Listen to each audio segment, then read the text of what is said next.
Sebelum kejadian tragis yang berakhir tewas, Bribtu Rian Dwi Wicaksono masih berdinas seperti hari biasa di Polres Jombang.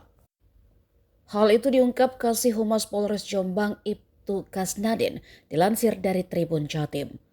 Menurutnya sebelum kejadian pembakaran itu, almarhum masih terlihat berada di kantor.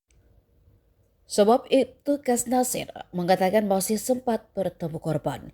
Ia pun tak menyangka jika almarhum mengalami kejadian tragis tidak lama setelah pertemuannya.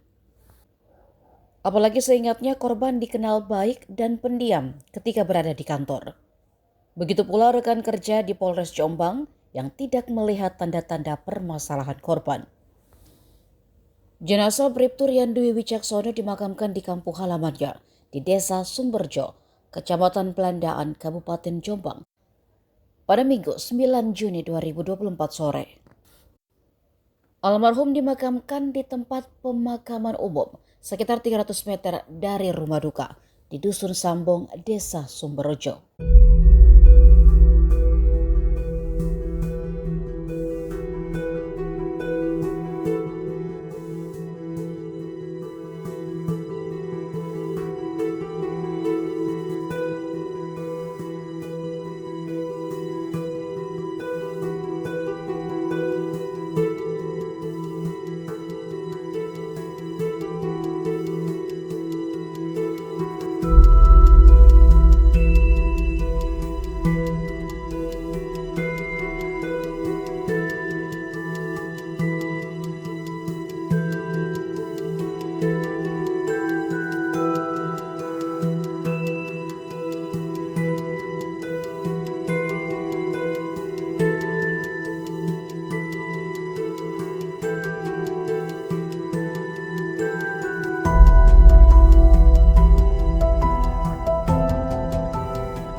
Download Tribun X sekarang, menghadirkan lokal menjadi Indonesia.